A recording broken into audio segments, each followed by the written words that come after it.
A bitter father trades his quiet son to a mysterious woman just to settle his gambling debts. He believes he's finally free from disappointment, but what he doesn't realize is that the woman living in that isolated farmhouse is concealing a truth that will shake everything.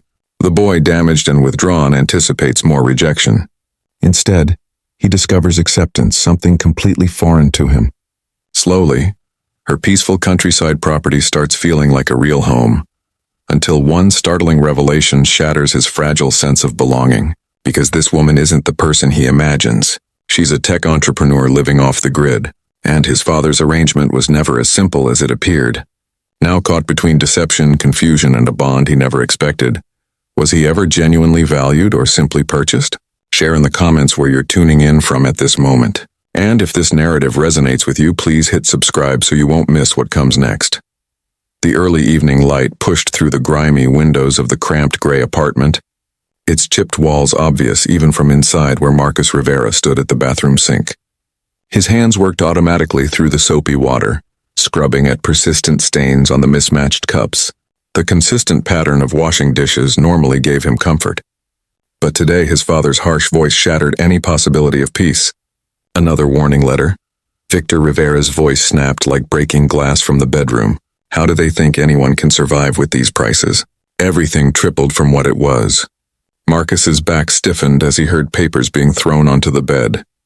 He understood better than to say anything. When Bill showed up, his father's temper always grew darker than midnight clouds. And you? Victor appeared in the bathroom doorway, shaking an envelope like a threat, standing there, wasting space, draining every resource we have. What value do you bring? The statements hit Marcus like real punches, but he kept his gaze lowered, concentrating on the cup in his hands. A crack along its edge reflected the light, reminding him of how damaged everything was in their apartment, including his confidence. Look at yourself, his father went on, voice filled with contempt. 19 years old and nothing to demonstrate for it except silence. No girl's ever going to give you attention. No employer's going to put you anywhere visible. Burning tears threatened Marcus's eyes, but he forced them away. The dishwater rippled as his hands shook just slightly. He remembered his grandfather's words. Son, you're made with purpose and care. But Grandpa was gone now, and with him almost all the kindness in Marcus's world. When his father finally stomped back to the bedroom, Marcus completed the dishes as fast as he could. He slipped out the side door, letting the metal door shut behind him. The alley was his refuge, even if it was just a narrow strip of cracked pavement surrounded by a rusted chain-link fence. The evening breeze wrapped around him like a soft embrace as he settled onto the concrete steps. From beneath the dumpster, several pairs of eyes reflected in the deepening dusk. "Hello there, buddies," he murmured, reaching into his pocket for the dog treats he always saved from his own portions. 2 stray dogs appeared, a brown mutt he called Copper, a white terrier with a bent ear he named Cloud. They approached carefully but with familiar confidence, and the sound of their contented panting brought the first genuine smile to Marcus's face all day. As he scattered the treats, he started to hum quietly. The tune of How Great Thou Art came naturally to his lips, just as it had whenever Grandpa would sit with him on the apartment balcony. The dogs ate peacefully while Marcus's gentle, low voice carried the hymn into the twilight. Through all the trials, pain, and fears, he sang softly, "I've already survived." The words felt particularly meaningful tonight. The calm moment exploded at the sound of pounding from the front of the apartment. Marcus's heart jumped. They seldom had visitors, and unexpected ones typically meant problems. He heard his father's rapid footsteps across the bedroom floor, followed by the squeak of the front door opening. Hushed voices drifted through the apartment. Curiosity pulled Marcus back inside, where he moved quietly to look around the bathroom doorway. A woman sat on a folding chair just inside their bedroom, the type of woman who radiated success, all clean lines and expensive clothes. Her outfit was costly too, though she wore it with an expression of unease, as if unaccustomed to being noticed. But it was her face that grabbed Marcus's attention. Under a wave of auburn hair streaked with blonde at the ends, her expression held a softness he rarely saw in adults. Her eyes met his for a quick moment, and something indescribable passed across her features before she turned back to his father. "Victor," his father was saying, his voice artificially sweet in a way that triggered alarm bells in Marcus's mind. "I'm confident we can reach an agreement. The woman, Victoria, spoke so quietly Marcus had to lean forward to hear. The conditions would need to be completely transparent, Mr. Rivera. Marcus pressed himself against the wall, heart racing as he listened to them discuss figures, terms, timelines. The words themselves made little sense until suddenly, they came into sharp focus with terrible understanding. His father was creating some type of agreement, and Marcus was part of the exchange. He wanted to escape, to disappear in the alley with his dogs, to wake up and discover this was all a nightmare.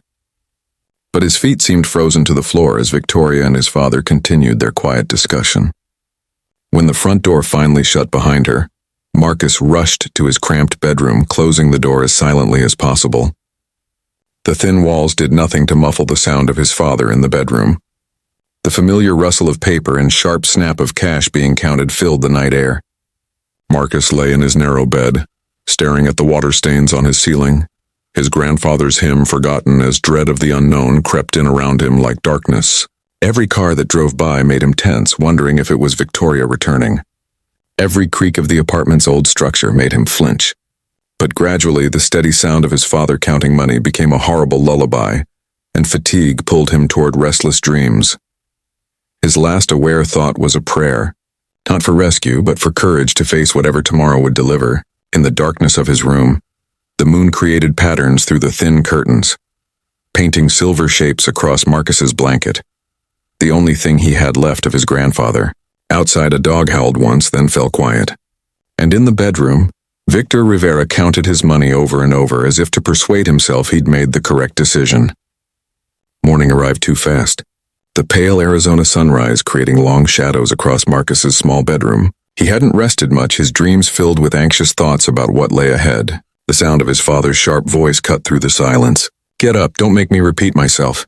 Marcus's hands shook as he packed his few possessions into a worn backpack that had once been black, but was now a faded charcoal. A couple of shirts, some underwear, his notebook, and the small photo of his grandfather that he kept hidden under his mattress. The bag looked pathetic, barely 1/3 full. In the kitchen, Victor stood with his arms folded, tapping his foot impatiently.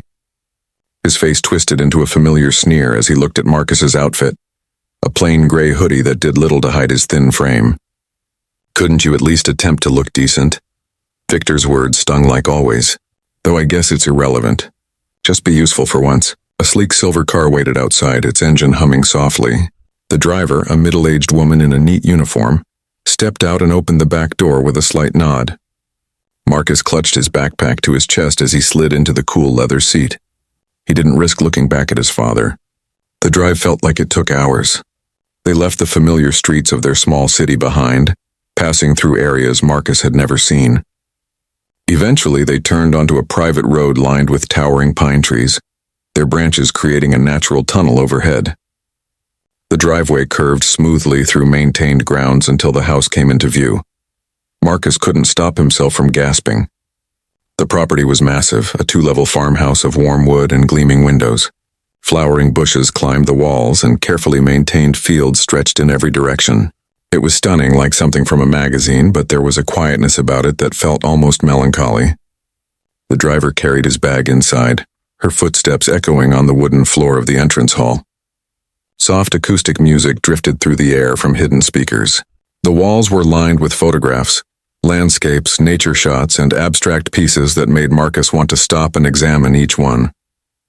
Victoria was waiting in what appeared to be an office, her posture relaxed near a large window overlooking the fields.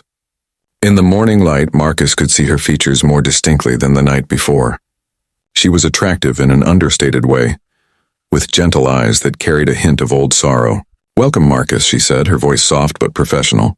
"I hope the drive wasn't too difficult." "No, ma'am," he replied quietly, looking at his feet.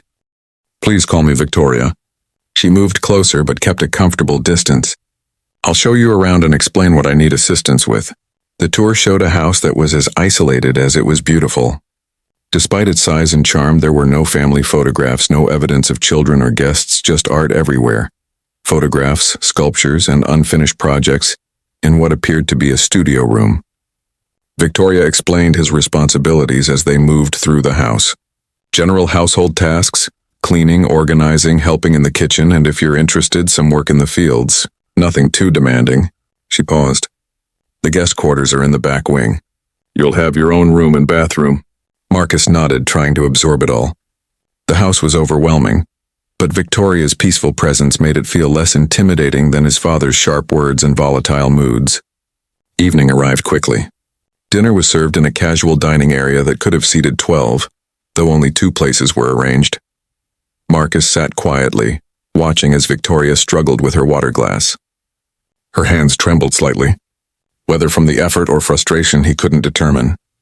Without thinking, he stood and moved to her side. "May I assist?" he asked quietly. Something flickered in her eyes. Surprise, perhaps, or appreciation? She nodded, and Marcus carefully adjusted her napkin, moving her water glass nearer and angling her plate so it would be easier to reach. "Thank you," she said, and for the first time her voice carried genuine warmth. "Most people either pretend not to notice the difficulty or try to do everything for me. You found the balance." Marcus felt his cheeks warm at the compliment. No one had ever thanked him like that before, like he mattered. Later, alone in his new room, the enormity of the change finally struck him. The room was bigger than his old one, with a comfortable bed and simple furniture, but it felt strange, unfamiliar. A crack of thunder made him jump, and rain started to tap against the windows. In the growing storm, Marcus curled up on the bed and let his tears fall silently. He wasn't certain what frightened him more, that this might be another type of cage or that it might actually be freedom. The thunder grew stronger, and the windows shook in their frames as the storm intensified. He thought about Victoria's gentle eyes and sincere thank you, about the beautiful art on the walls and the calm fields, about his father's dismissive words and the money he'd taken to send Marcus away. Each thought brought fresh tears until his pillow was damp beneath his cheek. The storm raged outside, but in the strange new room, Marcus eventually drifted into an uneasy sleep. His dreams filled with photographs that came alive and footprints in field paths that led nowhere. Morning sunlight streamed through the glass panels of the workshop, creating dancing patterns on the concrete floor. Marcus stood in the doorway, taking in the sight before him. Rows of vibrant equipment stretched in every direction, their metallic surfaces filling the air. Delicate tools hung from the ceiling in metal baskets, while materials climbed shelves along the walls. But what caught his eye were the photographs. Dozens of them lined the far wall, black and white shots and color prints capturing the beauty of the landscape in vivid detail. Some were finished, others were works in progress, but all showed a careful attention to detail that spoke of love and patience. Marcus picked up the cleaning supplies he'd brought and began dusting the shelves that held smaller items. His movements were careful, gentle. These weren't just objects. They were someone's treasures. As he worked, he found himself humming softly, an old habit that usually brought comfort. The sound of footsteps on concrete made him turn. Victoria was entering the workshop, a tray balanced carefully in her hands. 2 tall glasses of iced tea sat on it, beads of condensation running down their sides. "I thought you might be thirsty," she said, maneuvering between the equipment stands with practiced ease. "It gets warm in here, especially in the morning sun." "Thank you," Marcus said, accepting the glass. The tea was perfectly balanced between sweet and bitter, with fresh lemon slices floating on top. He couldn't remember the last time someone had brought him a drink while he was working. "Please take breaks whenever you need them," Victoria added, her voice kind. "There's no hurry. The work isn't going anywhere." Marcus nodded, surprised. At home, his father had never permitted breaks. There was always more work to be done, more criticism to be given. "Did you take all of these?" he asked, gesturing to the wall of artwork. Victoria smiled, and it transformed her face, erasing years of worry lines. "Yes, it's my hobby, though some might call it an addiction." She moved closer to one of the photographs, a striking black and white shot of storm clouds gathering over a desert. "Photography helps me make sense of the world. When everything else feels chaotic, I can create something meaningful."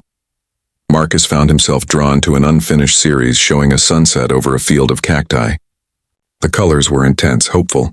"They're incredible," he said softly. "Do you like art?" Victoria asked, watching his face. Marcus hesitated.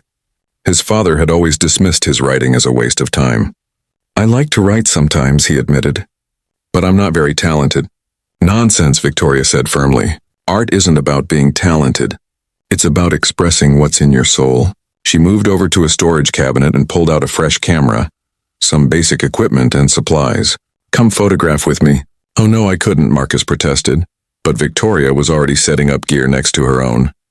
Everyone can create, she said. Sometimes we just need permission to try. Hesitantly, Marcus picked up the camera. Victoria showed him how to frame shots, how to adjust settings to create depth and focus. Her instructions were patient, encouraging.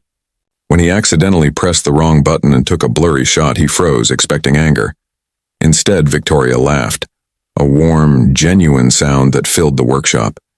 "Perfect," she exclaimed. "Now you're officially a photographer. The first rule of photography is that you always make mistakes. That's how you learn." Marcus found himself laughing too, the sound surprising him. He couldn't remember the last time he'd laughed like this. They photographed together for hours. Victoria showed him how to capture the way light fell on surfaces, how to compose images to create emotion. When he made mistakes, she showed him how to learn from them. "Mistakes make art honest," she told him, pointing to a place where she'd accidentally left her finger in frame of her own shot. "Look how that blur actually makes the image more real, more natural." The sun was setting by the time they finished. Marcus's shots weren't perfect. The composition was a bit off and the lighting wasn't quite right, but looking at them filled him with a quiet pride he'd never felt before. "You have a natural eye for storytelling," Victoria said, studying his work. "The way you frame your subjects shows real artistic instinct." Marcus felt warmth spread through his chest at her words. No one had ever praised his work before. As evening settled over the property, Marcus helped clean the equipment and put away the supplies. The workshop was peaceful in the fading light, the equipment cooling down for the night. For the first time in years, he felt something he'd almost forgotten existed: safety.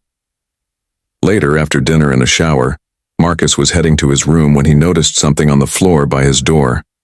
It was a note written in Victoria's neat handwriting. "You are safe here, Marcus." She picked up the paper with trembling fingers, reading the words again and again. 4 simple words, but they made her throat tight with emotion. Safe. When was the last time he'd felt truly safe? In his room, Marcus placed the note carefully on his bedside table. The storm from the previous night had passed, leaving behind a clear sky filled with stars. He could see them through his window, twinkling like distant promises.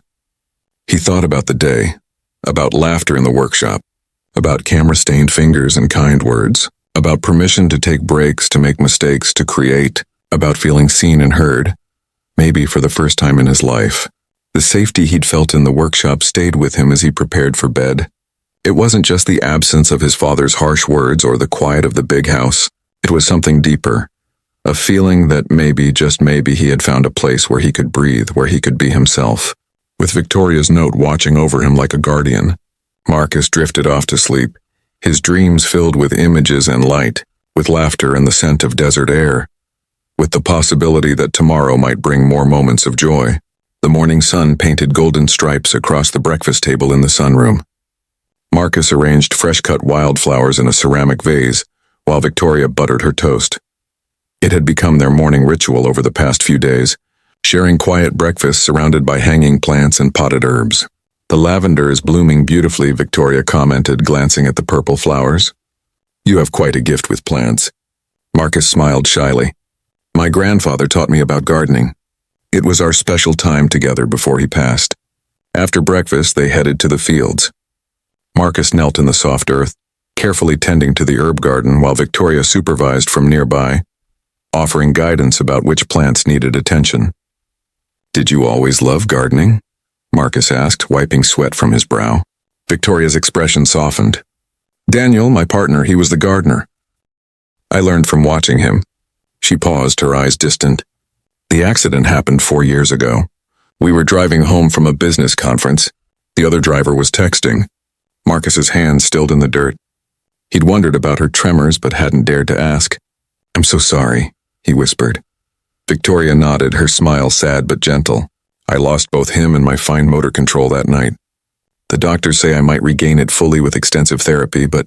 She shrugged. "Sometimes it's easier to accept limitations than to hope." Marcus understood about hope, how dangerous it could be. Slowly he began sharing pieces of his own past. "The kids at school used to ignore me," he said quietly, focusing on pulling weeds. "Father said I deserved it for being quiet. Said if I wasn't so useless," her voice cracked.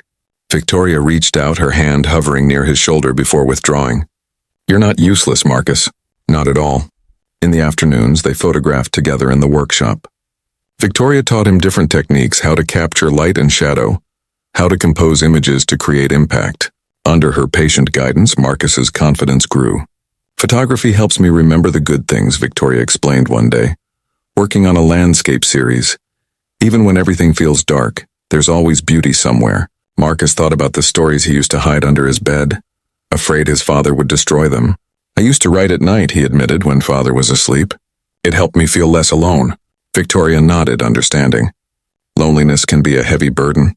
As the days passed, their conversations grew deeper. Marcus spoke about the years of emotional neglect, the constant criticism that had worn him down. Victoria shared stories about Daniel, about their plans for the future that would never come true. One evening, as sunset painted the sky in shades of orange and purple, Victoria walked into the living room where Marcus was organizing books. "Would you read to me?" she asked, holding out a leather-bound book of essays. "My eyes are tired from editing, but I'd love to hear these words again." Marcus settled into a comfortable chair while Victoria positioned herself nearby. Opening the book, he began to read, his voice soft but clear in the quiet room. The essay spoke of forgiveness, of finding light in darkness, of love that heals old wounds. As he read, something shifted in the air between them, an understanding that went beyond words. Victoria closed her eyes, listening to his voice rise and fall with the rhythm of the sentences. Marcus felt tears prick his eyes at certain lines that seemed to speak directly to his heart. When he finally closed the book, the room had grown dark except for a single lamp. They sat in comfortable silence, both lost in thought. Later that night, Marcus knelt beside his bed, hands clasped in prayer. "Thank you," he whispered, "for bringing me here, for giving me safety." His grandfather had taught him about prayer, about faith that carries through dark times. For the first time in years, he felt that faith stirring again. In her own room, Victoria sat by the window, watching stars appear in the twilight sky. Her lips moved in a similar prayer of gratitude for the young man who had brought life back into her home, for the chance to help someone heal, for the unexpected warmth that had begun to thaw her frozen heart. The moon rose over the property, casting silver light through windows where two souls, once lost in different kinds of darkness, had begun to find their way toward light together yet apart, each whispering thanks for the gift of understanding they had found in each other. The afternoon sun streamed through the living room windows as Marcus organized supplies on the shelves. His fingers traced the items lovingly. Victoria had told him he could use any of them. Such a simple kindness, but it meant the world to him. He was reaching for another box when Victoria's voice drifted in from her office down the hall. The door was slightly open, and though he didn't mean to eavesdrop, her worried tone made him pause. "Yes, Mr. Harrison, the transfer went through as planned." Victoria's voice was low but clear. 32,000 as agreed. Marcus's hand froze on the shelf. Something about those words made his stomach clench. "Of course, I know it's a lot of money," Victoria continued. "But you saw how that man treated him. What choice did I have?" The box Marcus was holding slipped from his fingers, landing with a soft thud on the carpet. His heart began to pound. "No, Victor Rivera won't be a problem anymore. The legal documents ensure he can't come near Marcus. I made sure of that." There was a pause. Yes, I know buying someone's freedom isn't exactly conventional, but the world tilted sideways. Buying someone's freedom? The words echoed in Marcus's head like a cruel joke. His legs felt weak as memories crashed over him. His father counting money that night, the dismissive way he'd been pushed into the car, Victoria's careful kindness that now felt like nothing more than expensive pity. "Mr. Harrison, I know what people might think," Victoria was saying. "But when you have millions, what better use for it than saving someone who needs help? Millions." The word hit him like a physical blow. Victoria wasn't just wealthy. She was a millionaire. And he was just another charity case, another poor soul she could save with her money. The photography lessons, the gentle conversations, the shared meals, had any of it been real? Tears blurred his vision as he backed away from the living room door. His chest felt too tight, making it hard to breathe. Without conscious thought, his feet carried him up the stairs to his room. No, not his room, just another thing she'd bought with her endless money. With trembling hands, he pulled his old backpack from under the bed. The same one he'd arrived with, still smelling faintly of home despite everything. He stuffed in a few clothes, moving on autopilot while his mind spun with betrayal. The sound of Victoria approaching made him move faster. He grabbed the few dollars he had saved from his old wallet. At least these were truly his. Marcus, Victoria's voice called from the hallway. Are you all right? I thought I heard. She appeared in the doorway just as he zipped the bag closed. Her eyes widened at the sight. What are you doing? She asked softly. How much? His voice came out raw. How much did you pay for me? Victoria's face paled. You heard? 32,000, right? The words tasted bitter. That's what my freedom was worth. Marcus, please let me explain. Victoria moved closer, but he backed away. Your father, what he was doing to you? I had to find a legal way to get you out to make sure he couldn't hurt you anymore. So you bought me? Tears spilled down his cheeks like property, like some kind of charity project for a bored millionaire. No, the pain in her voice almost made him waver. Everything that's happened here, every conversation, every moment, it was real. I never meant to deceive you about who I was. I wanted you to feel safe first, to know me as a person, not a bank account. Thunder rumbled outside as storm clouds gathered, matching Marcus's turbulent emotions. I trusted you, he whispered. I thought someone finally saw me as a person worth knowing, but I was just another problem you could throw money at. That's not true. Victoria reached for his hand, but he pulled away. Yes, I used my money to help you, but not because I pitied you. Because I saw your strength, your gentleness, your beautiful spirit trapped in that terrible situation. I couldn't bear to watch you suffer when I had the means to help. But all Marcus could hear was his father's voice. Make yourself useful for once. He'd been sold like furniture, his fate decided by others with money and power. Even if Victoria's intentions were kind, the humiliation burned too deep. I have to go, he choked out, slinging the bag over his shoulder. Please, Victoria begged, her composed facade cracking. Where will you go? At least let me help. I don't want your help. The words burst out louder than he intended. I don't want your money or your pity or your charity. I want to be free. Really free. He ran past her down the stairs, his vision blurred with tears. Behind him, he could hear her frantic footsteps following. Marcus, wait, please. He yanked open the front door just as the first raindrops began to fall. The cool air hit his face, carrying the scent of coming storm. Marcus, Victoria's voice broke as she called from the porch. Please don't go. Please. But he was already running down the driveway, his feet splashing through puddles as the rain began to fall harder. Each step took him further from the warmth and safety he'd found in her home. But he couldn't stop. The pain of betrayal drove him forward into the gathering darkness, leaving behind the woman who had saved him and broken his heart in equal measure.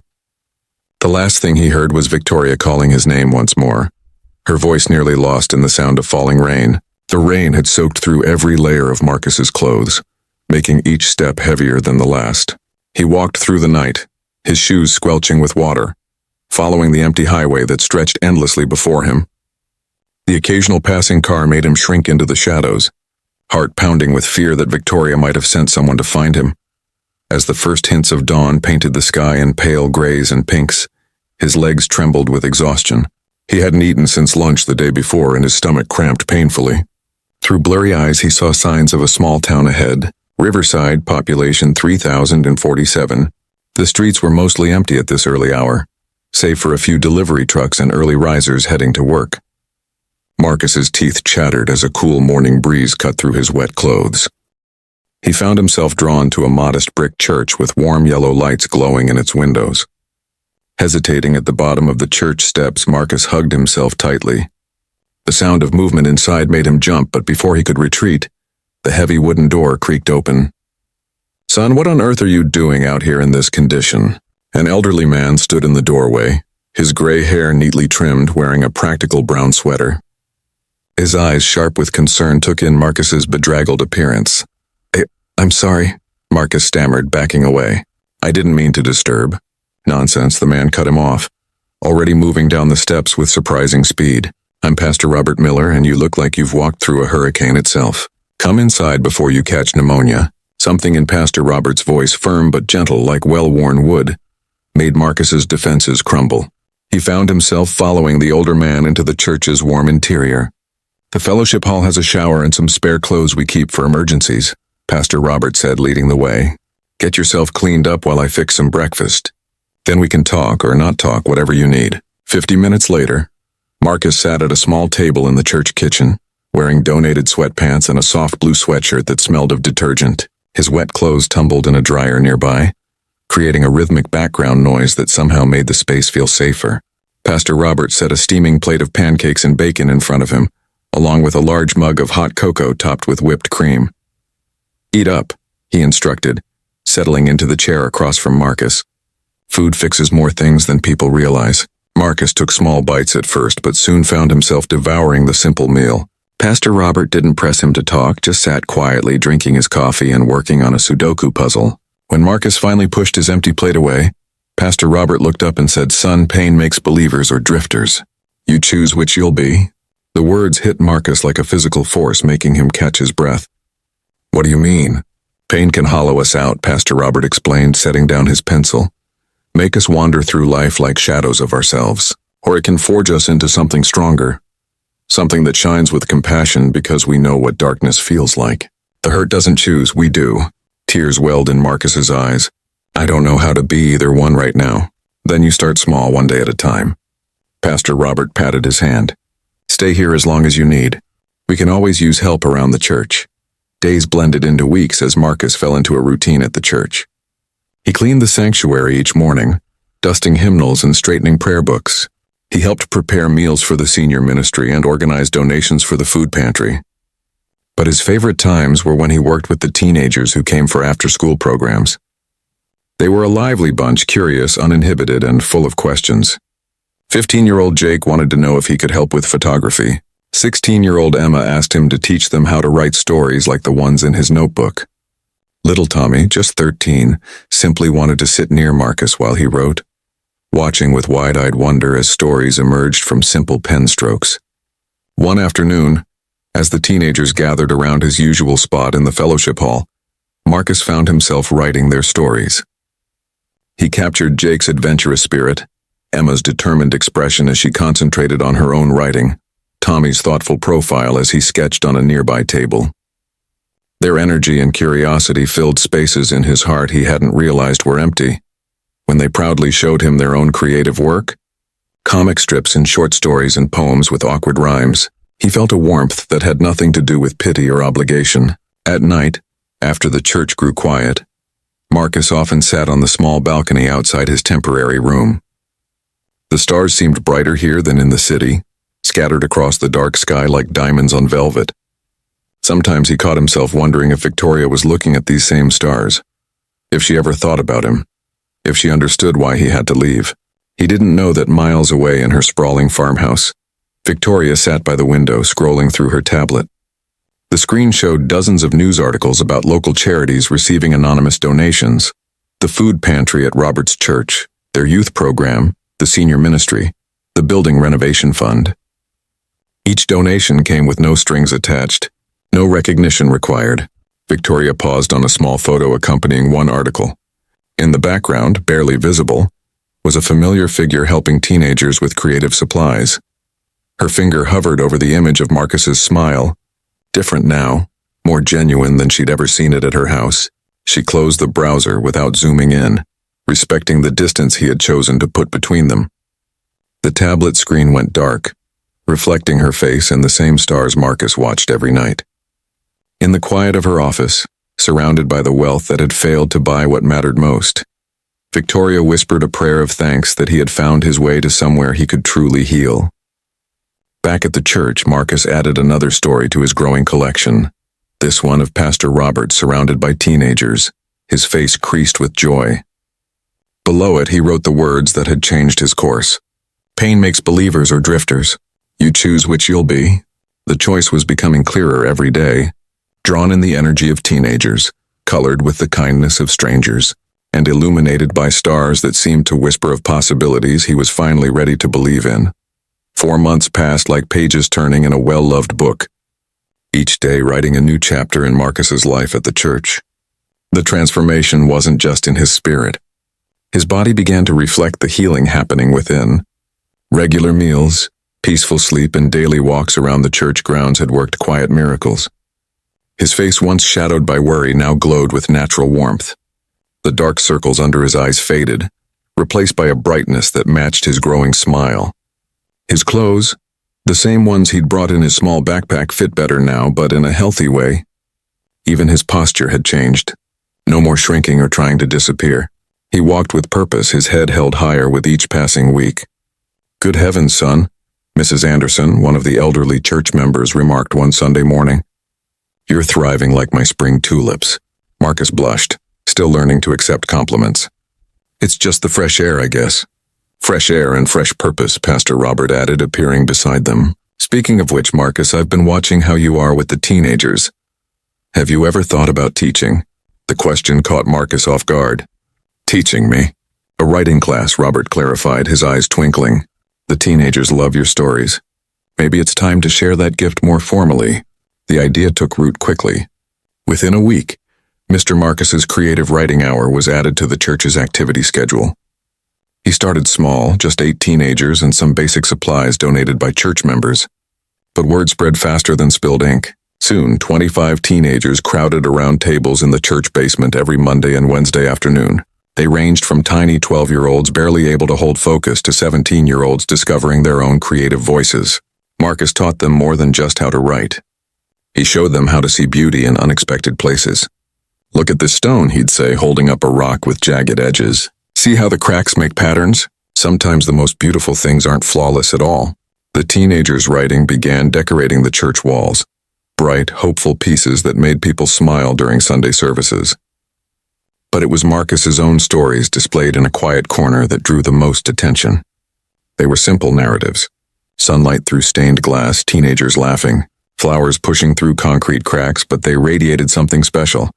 There's such hope in them, Pastor Robert observed one day, studying a short story about birds taking flight. You write redemption, Marcus. Miles away in a different kind of sanctuary, Victoria Chen was fighting her own battle with hope. Her physical therapy sessions had intensified, driven by a determination she couldn't fully explain to her doctors. Hours of exercises, stretches, and painful attempts at fine motor control filled her days. You're pushing yourself hard, her therapist commented during one particularly challenging session. Victoria gripped the therapy tools, sweat beading on her forehead as she forced her hands to hold steady. The tremors persisted, but the strain was evident in every muscle. Someone showed me that strength isn't about having an easy path, she said through gritted teeth. It's about taking one more step when you think you can't. She managed to hold steady for 45 seconds that day, a personal record. Later in her office, she added it to her growing collection of unsent messages to Marcus. Dear Marcus, she wrote, her handwriting slightly shaky from exhaustion. Today I held steady for nearly a minute. The doctors said I might never regain full control. But they didn't know about you. They didn't know how seeing your courage would change everything. I hope wherever you are, you're standing strong too. The message joined dozens of others in a wooden box on her desk. Each one captured a moment she wished she could share with him. Small victories, quiet revelations, and endless gratitude for the brief time he'd been part of her life. One evening, as autumn painted the trees in gold and crimson, Pastor Robert found an envelope in the church's mail. Inside was a check with 6 zeros before the decimal point made out to Marcus's future fund. The only note attached read, for creative supplies, dreams, and second chances. Robert smiled, recognizing the careful penmanship from previous donations. When he showed Marcus the check, he watched the young man's face carefully. Marcus touched the paper gently, his fingers tracing the letters of the fund's name. He didn't say Victoria's name, but his eyes filled with understanding. That night, kneeling by his bed, he whispered into the quiet room, Thank you, Lord, for guardian angels who work in mysterious ways. And thank you for teaching me that sometimes the biggest gifts come wrapped in silence. The next morning he walked into his writing class with new supplies. Professional grade notebooks, pens that felt like silk, paper that seemed to welcome words like an old friend. The teenager's eyes grew wide at the possibilities before them. Today, Marcus announced, his voice strong and sure, we're going to write something special. We're going to write hope. And as 25 young writers bent over their papers, lips pressed in concentration, Marcus looked around the room filled with light and energy and love. His face glowed with health and purpose. His steps were light with newfound confidence, and his heart, once so carefully guarded, beat steady and strong with gratitude. The transformation wasn't just physical anymore. It was soul-deep, shining through every smile he gave, every lesson he taught, every story he created. He had chosen, just as Pastor Robert said, to let pain make him a believer rather than a drifter. And in that choice he had found not just healing, but a way to help others heal too. Through it all, Victoria's anonymous gifts continued to arrive, each one a quiet bridge between two hearts learning different kinds of courage. Neither spoke the other's name aloud, but their shared silence held more truth than words ever could. The church basement hummed with excited voices as volunteers hung decorations and arranged tables for the upcoming Community Heroes fundraiser gala. October's golden light filtered through the high windows, catching dust motes that danced in the air like tiny stars. Marcus stood on his tiptoes, helping to string fairy lights across the ceiling. His hands were steady, but his heart fluttered with nerves. Pastor Robert had asked him to be the keynote speaker, and the weight of that responsibility pressed heavy on his shoulders. "You don't have to do this if you're not ready," Pastor Robert said softly, noticing Marcus's distracted expression. Marcus climbed down from the stepladder, wiping his palms on his jeans. "I want to," he said. "These community heroes, they know what it's like to feel broken and put back together. Maybe my story can help them see their struggles differently." Late at night, after the church had grown quiet, Marcus sat at his small desk surrounded by crumpled papers. The words came slowly at first, then faster, as he allowed himself to be honest about his journey. He wrote about pain without bitterness, about growth without pride, and about forgiveness without shame. "The hardest person to forgive," he wrote in his neat handwriting, "is often yourself. But that's where healing starts." The days leading up to the gala passed in a blur of preparations. The church community rallied together, transforming the modest space into something magical. Crystal-clear glass vases held late autumn flowers, their colors bright against white tablecloths. The teenagers from Marcus's writing class had created special pieces to honor the community heroes, each one signed with careful pride. On the evening of the gala, Marcus stood before his mirror, hardly recognizing himself. He wore a simple navy blue shirt that Pastor Robert had helped him choose, and his hair was styled neatly. But it was his eyes that had changed the most. They shone with purpose and peace. The guests began arriving at 7:30 sharp. Men and women in business attire mingled with community members in their Sunday best. The air filled with the gentle clink of glasses and warm laughter. And then, so quietly he almost missed it, a familiar figure appeared at the back of the room. Victoria Chen stood tall near the entrance, wearing a perfectly tailored gray dress that made her look both distinguished and approachable. Her eyes moved across the crowd, but she didn't draw attention to herself. Marcus's heart skipped a beat. But before he could process her presence, Pastor Robert was guiding him toward the small stage they'd set up. "Ladies and gentlemen," Pastor Robert's voice carried clearly through the room. "Tonight we are honored to hear from someone very special. He's become not just a member of our church family, but a beacon of inspiration to everyone he meets. Please welcome Marcus Rivera." The applause felt distant as Marcus walked to the microphone. His hands trembled slightly as he unfolded his speech, but when he looked up at the sea of faces, some bearing visible scars of struggle, others carrying invisible wounds, his voice found its strength. "When I was little," he began, "my grandfather used to say that God doesn't waste pain. At the time, I didn't understand. Pain felt like a punishment, like proof that I wasn't worthy of love." He paused, drawing a deep breath. "But now I know that pain can be a teacher if we're brave enough to learn its lessons." As he spoke, his words reached beyond the written pages, becoming a testament to resilience and hope. He talked about the darkness of feeling worthless, the courage it takes to accept help, and the transformative power of unconditional kindness. Sometimes salvation comes in unexpected forms. He continued, his voice steady despite the tears gathering in his eyes. "Sometimes it's a stranger who sees your worth when you can't. Sometimes it's a community that welcomes you without questions. And sometimes it's learning that your scars don't make you broken. They make you beautiful." The room had grown so quiet you could hear the fairy lights buzzing. Community heroes who had seen the worst of humanity wiped tears from their eyes.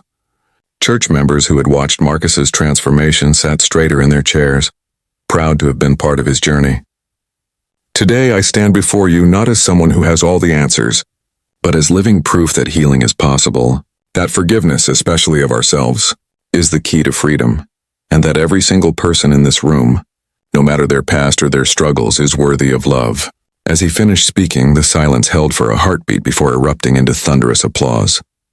People rose to their feet, their faces shining with emotion and recognition, and then, through his tears, Marcus's eyes found Victoria at the back of the room. She had removed her coat, holding it against her chest, and the look on her face held every word they'd never said to each other.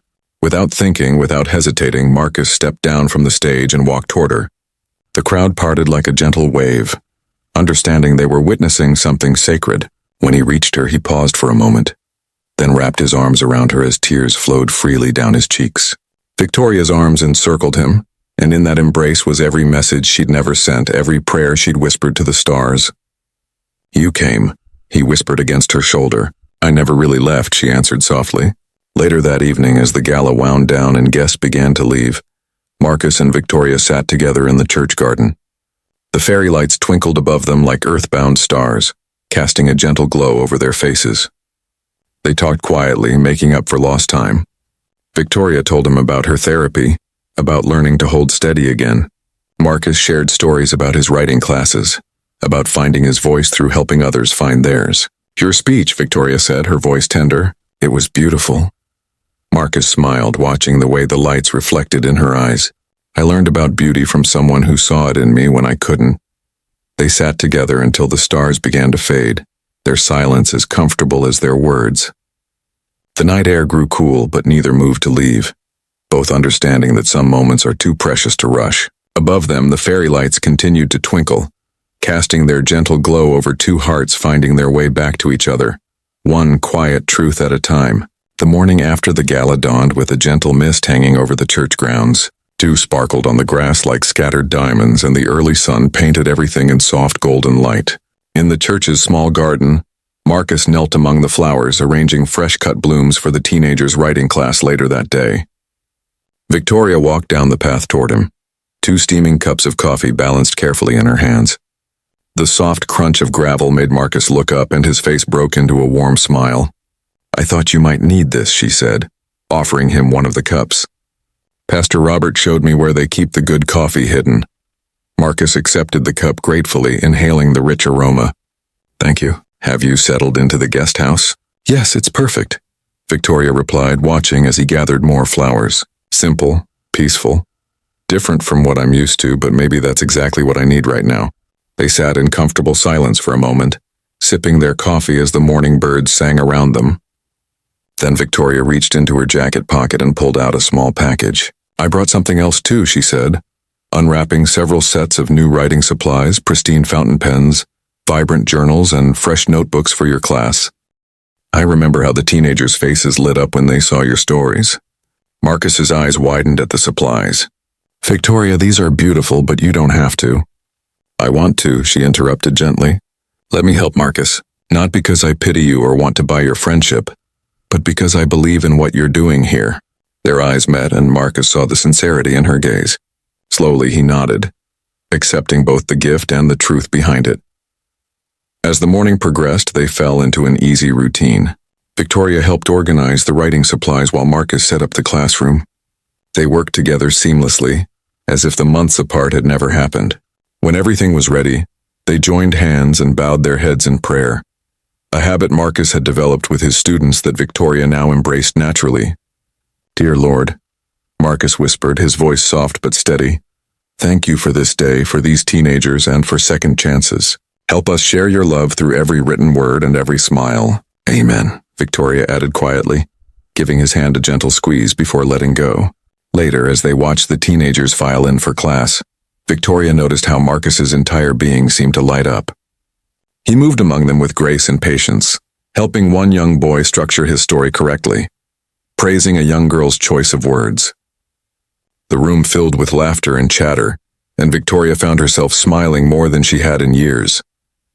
During a quiet moment while the teenagers were absorbed in their writing, Marcus pulled up a chair beside Victoria.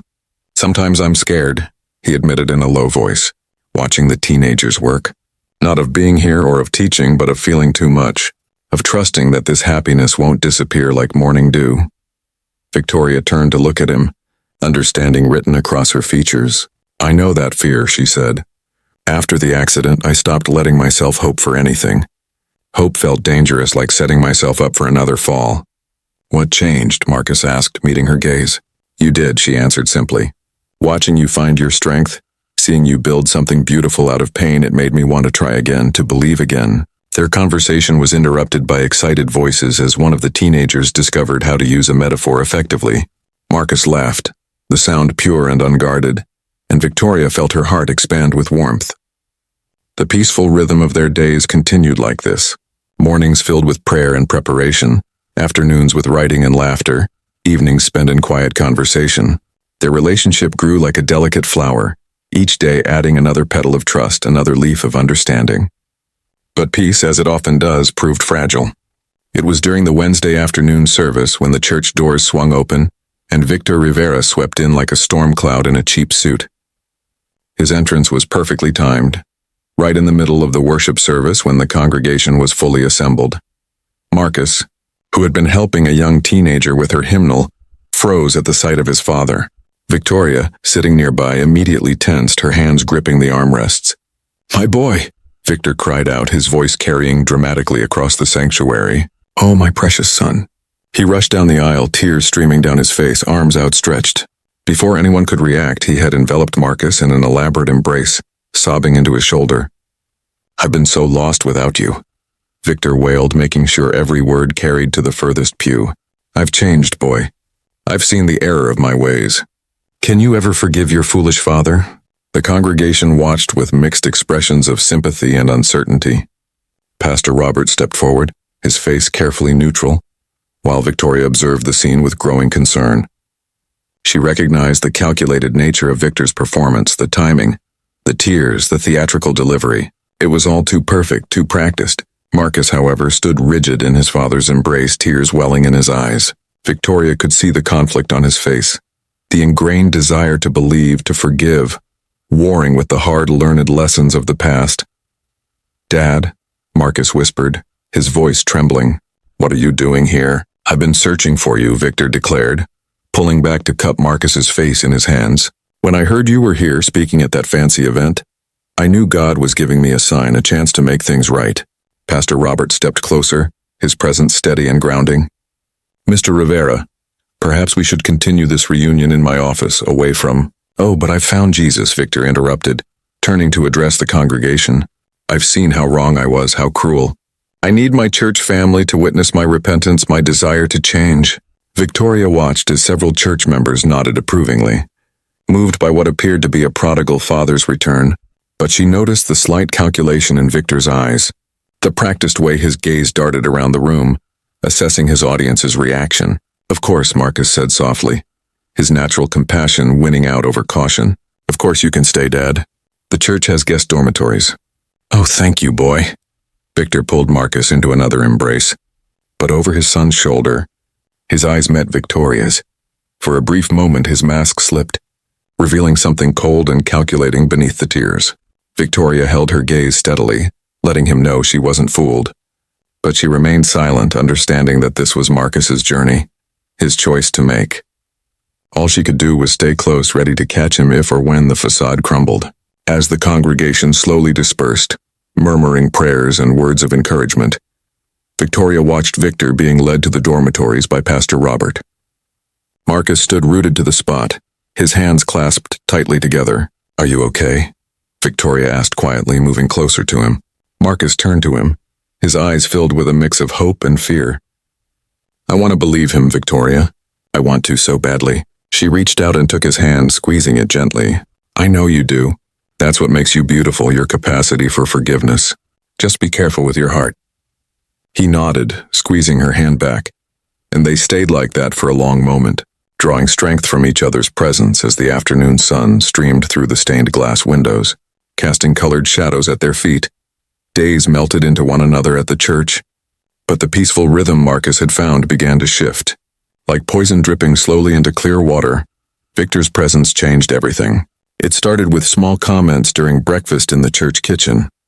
My, Victor would say, stirring his coffee with precise movements. Another article about Miss Chen's generous donations in the paper. "She sure knows how to keep her name in the headlines, doesn't she?" Marcus would try to focus on preparing writing supplies for his morning class, but his father's words would linger, planting tiny seeds of doubt.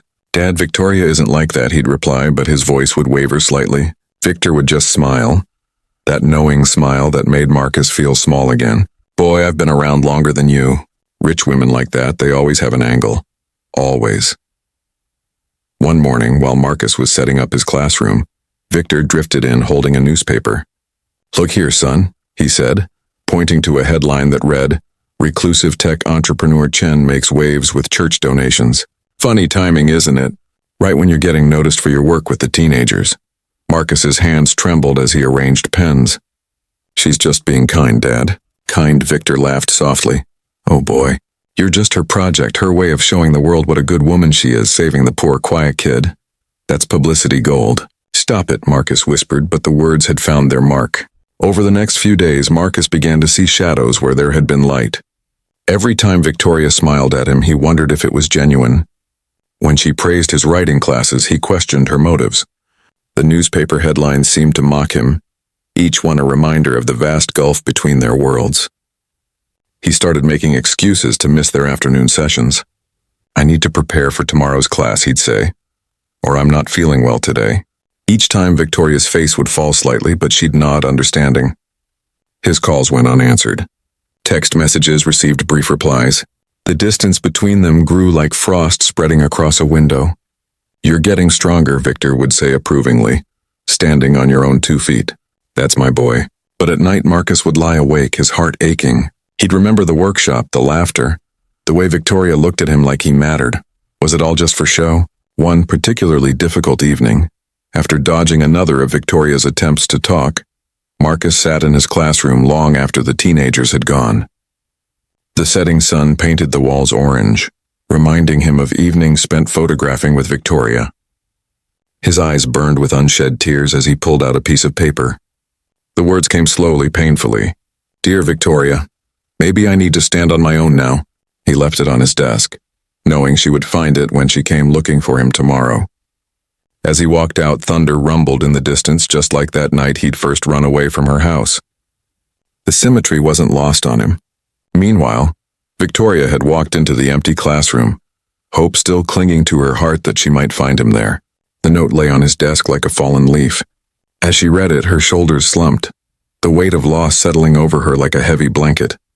She sat there for a long while, the note crumpled in her hand as thunder grew louder outside.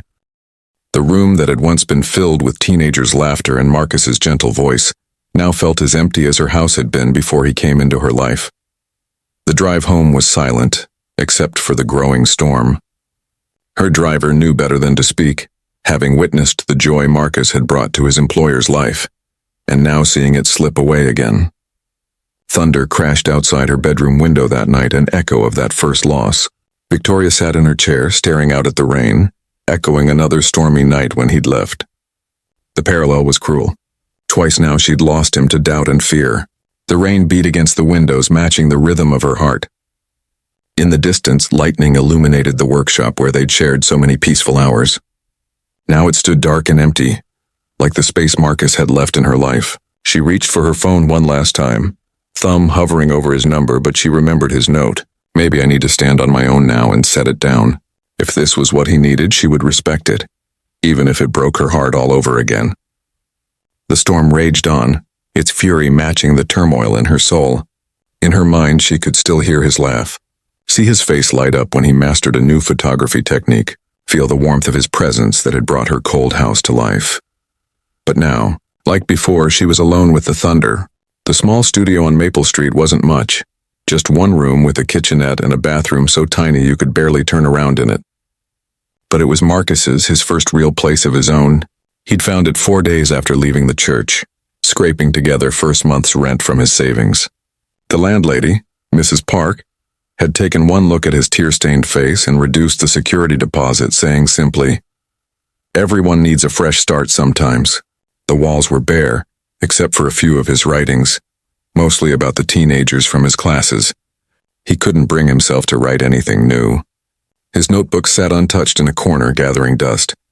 The morning shift at Gary's coffee shop started at 6 o'clock in the morning.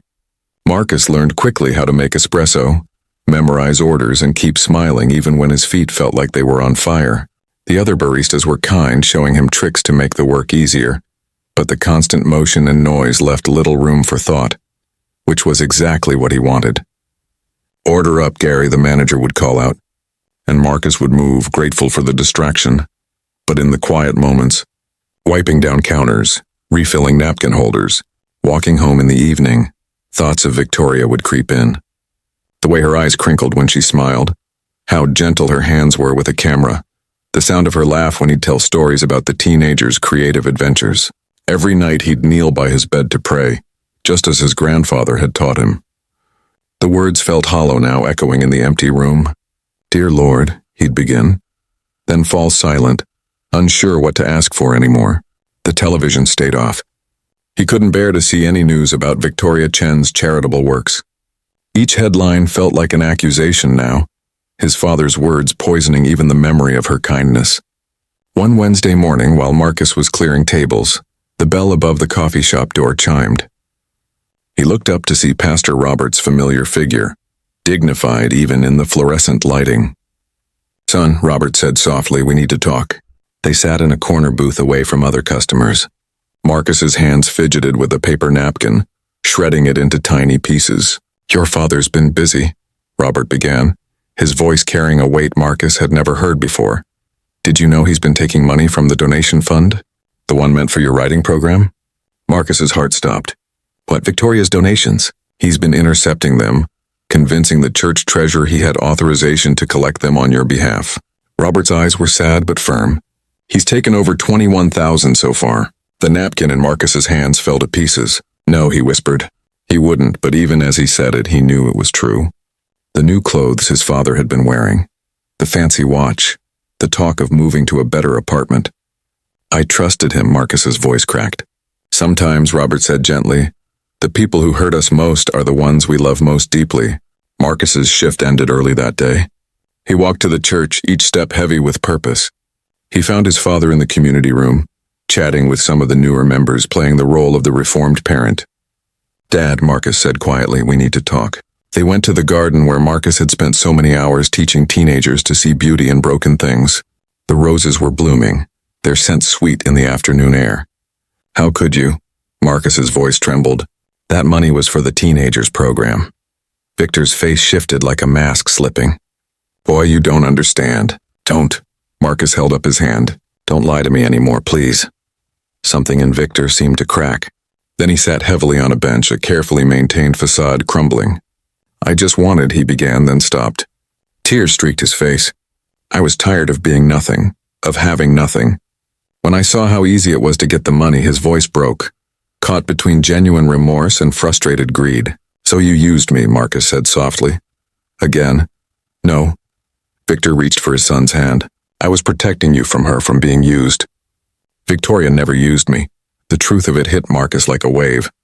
"She never asked for anything. She just gave." "And you couldn't stand that, could you?" "Because it showed you what real kindness looks like." Victor's face crumpled, decades of bitterness and fear spilling out in ugly sobs. "I didn't mean to. Everyone always leaves me with nothing." Marcus stood there watching his father break down, feeling something shift inside his own heart. The anger was still there, but beneath it was a deep, aching sadness, not just for himself, but for this broken man who had never learned how to love without hurting. Later that night in his tiny studio, Marcus finally let himself cry. Really cry. The kind of crying that comes from the depths of your soul. He cried for the lost months, for the trust he'd thrown away, for Victoria's kindness he doubted. He cried until his pillow was soaked and his throat was raw. Around midnight, there was a knock at his door. Pastor Robert stood there holding 2 cups of tea. "I thought you might need this," he said simply, stepping inside.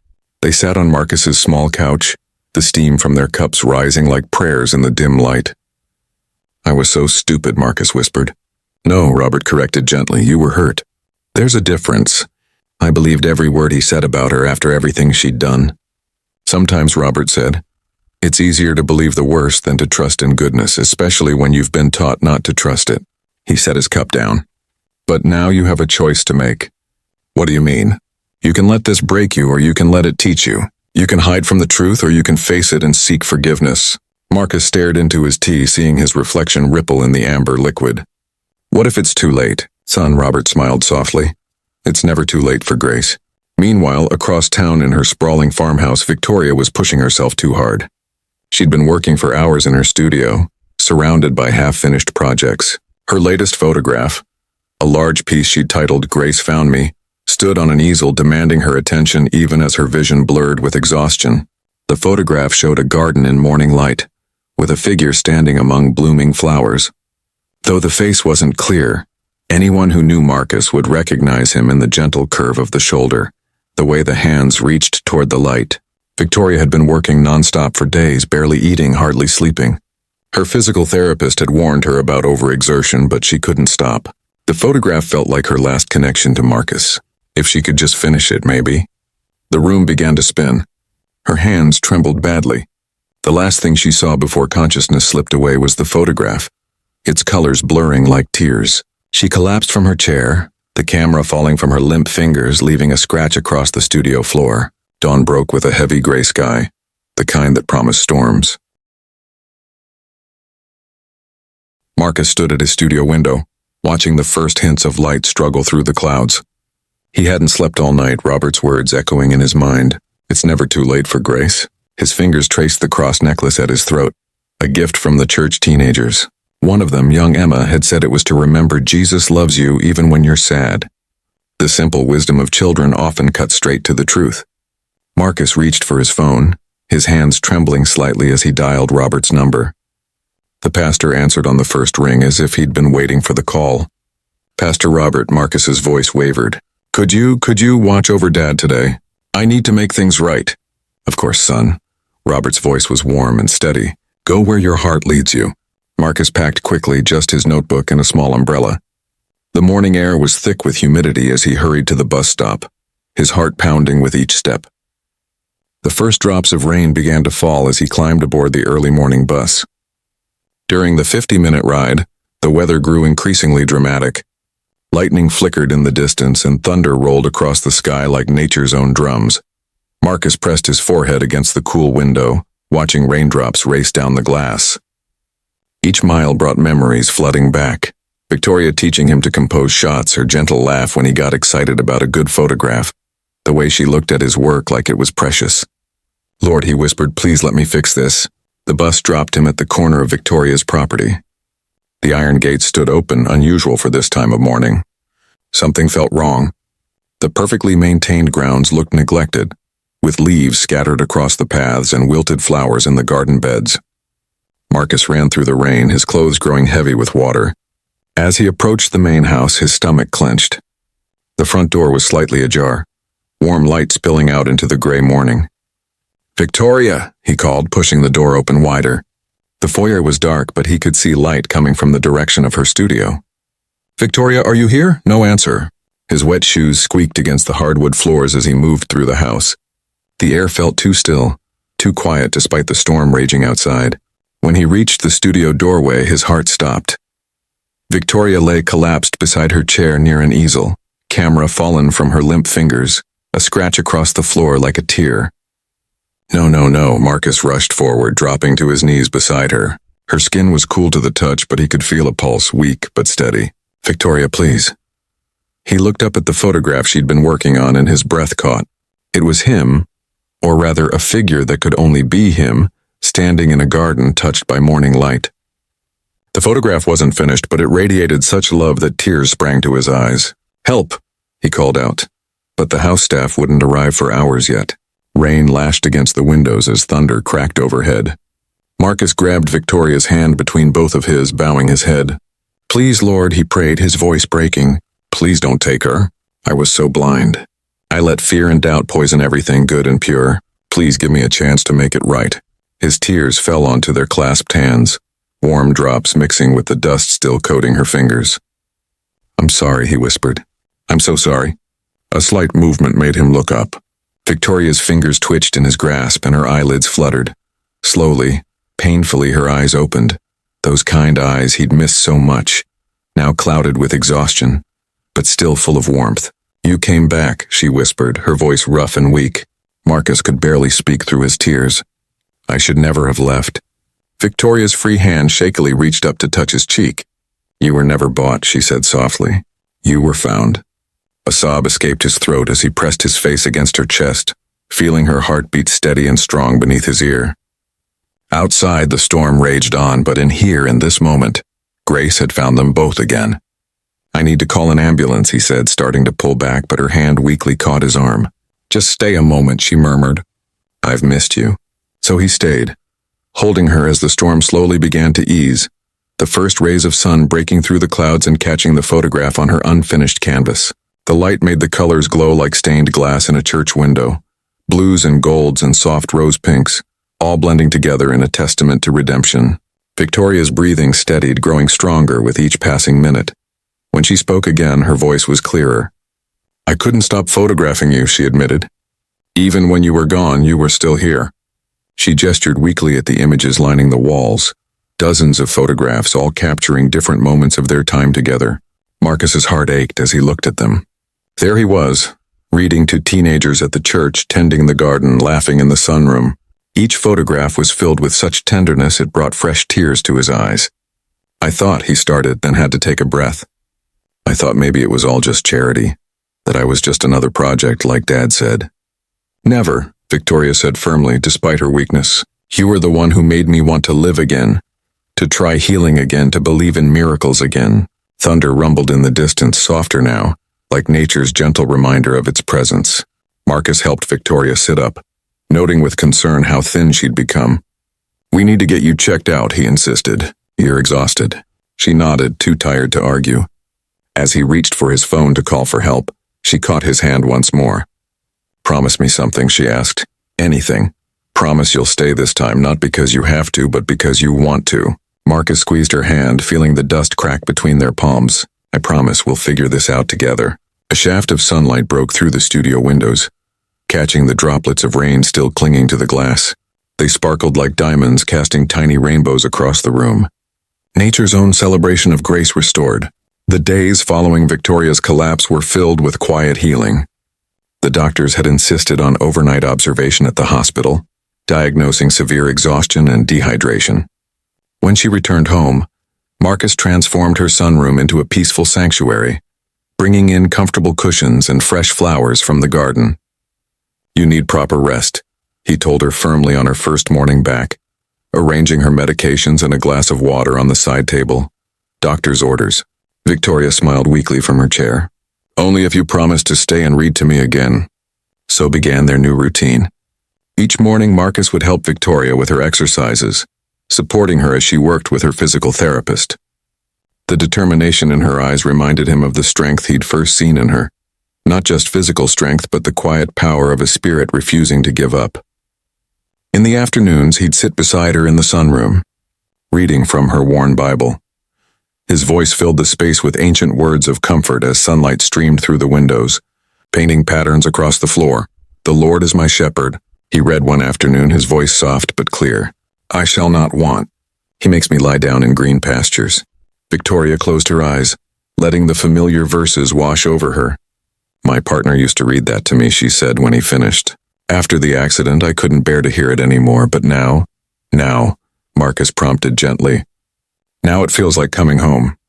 They spent their evenings talking about everything and nothing, their fears, their dreams, the way faith felt like a quiet river running beneath their lives.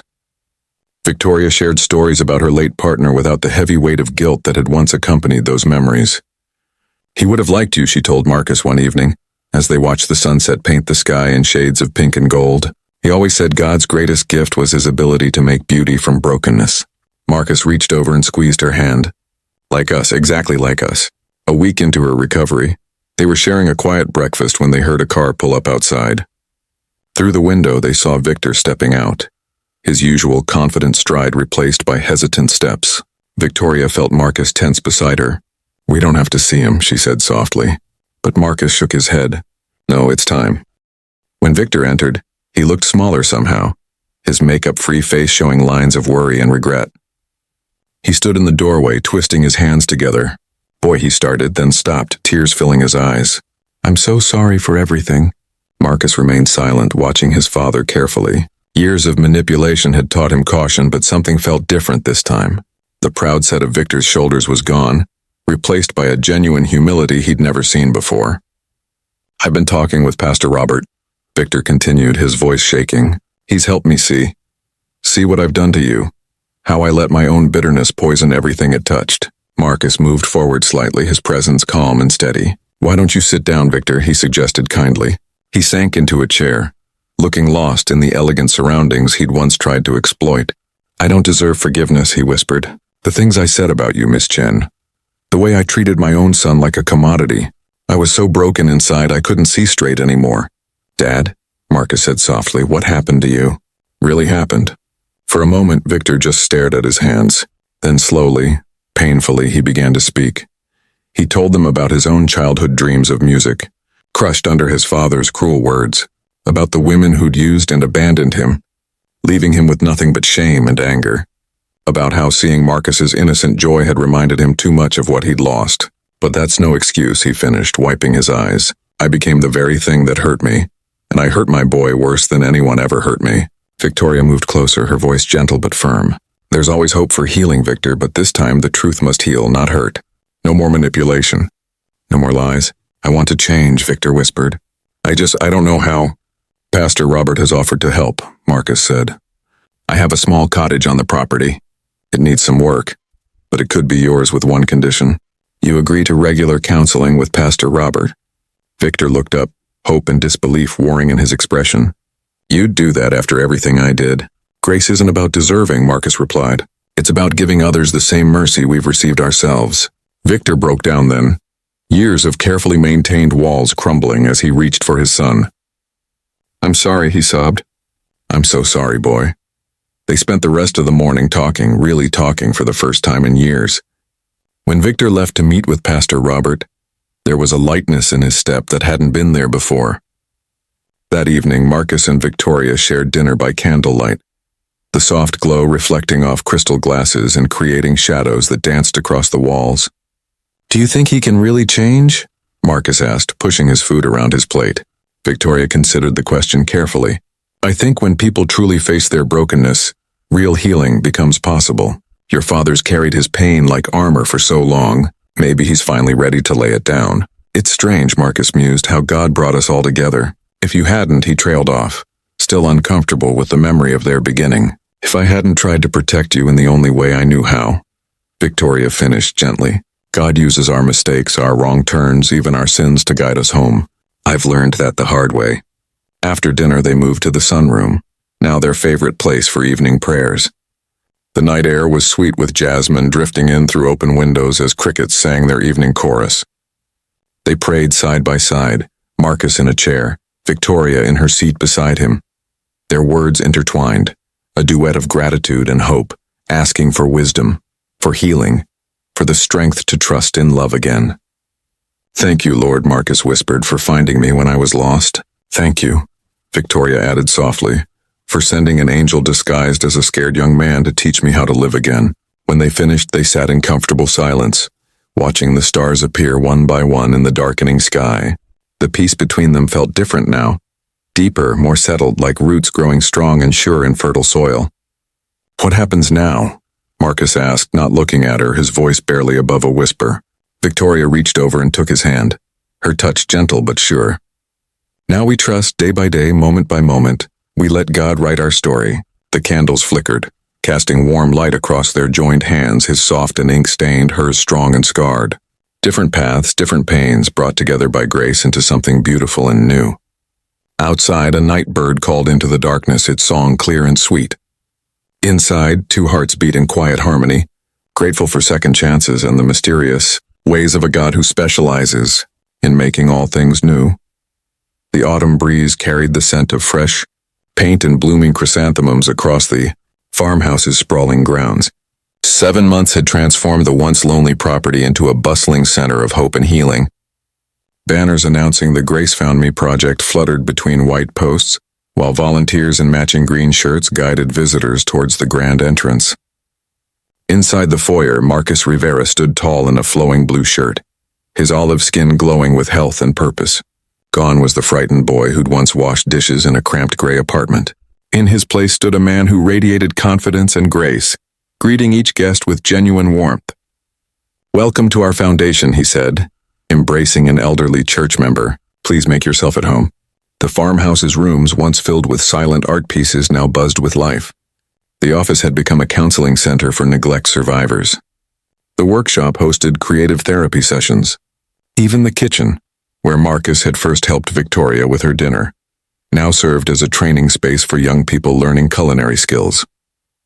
Pastor Robert moved through the crowd, his silver hair catching the light. "Did you ever imagine this?" he asked Marcus, gesturing to the transformed space. Marcus shook his head, watching as another group of church members filed in. "Sometimes I still think I'm dreaming."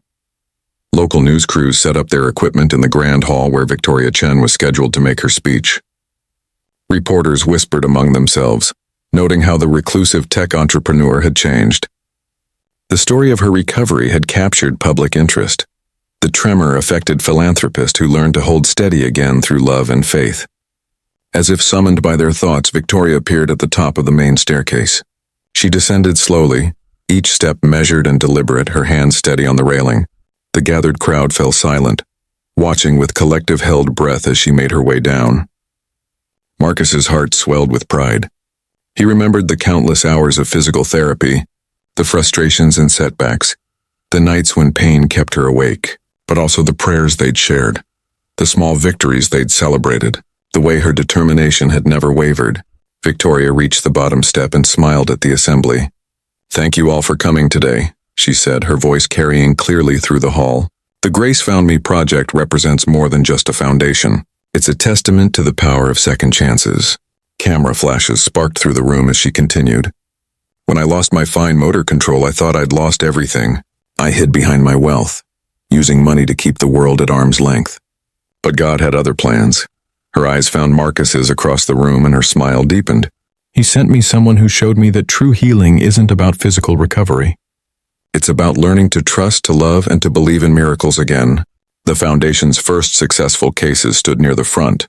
Young people who'd escaped neglectful situations, veterans who'd found purpose through creative therapy and job training. Their presence added weight to Victoria's words, living proof that transformation was possible. Victor Rivera stood among them, almost unrecognizable from the bitter man he'd been. 7 months of counseling with Pastor Robert had worked quiet miracles. He now helped run the foundation's outreach program, using his own story to connect with parents trapped in cycles of neglect. "Today marks not just the official opening of our foundation," Victoria continued, "but a celebration of what happens when we let grace guide us home." She gestured towards the grand hall's far wall, where a large canvas stood covered.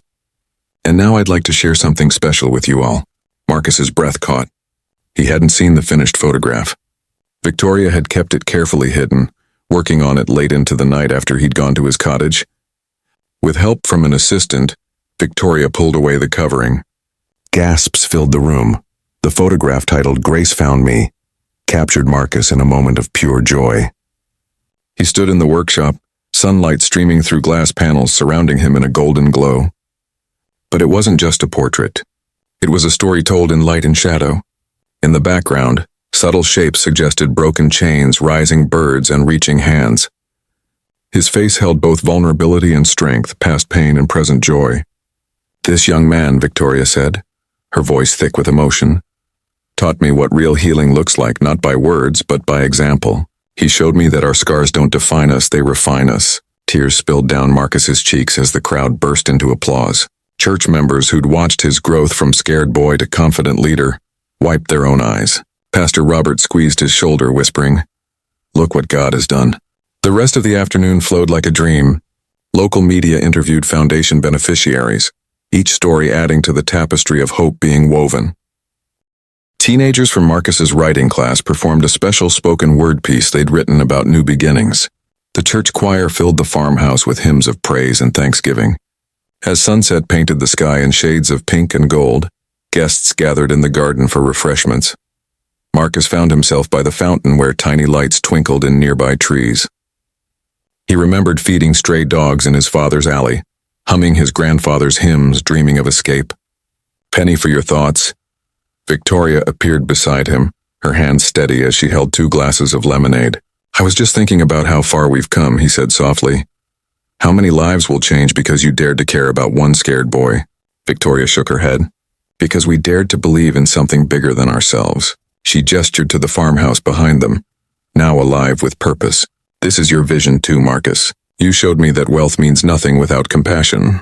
They watched as Victor helped serve desserts, laughing with church members who'd become like family. Pastor Robert sat with a group of veterans, his gentle presence drawing out stories of hope from tales of struggle. Teenagers darted between tables, their joy infectious. "Grace found me," Marcus whispered, echoing the photograph's title. "And now we get to help it find others." The evening air filled with music as the church choir began another song. Marcus and Victoria stood together by the fountain, watching their dream take flight, surrounded by the beautiful proof that love, faith, and second chances could transform not just two lives, but an entire community.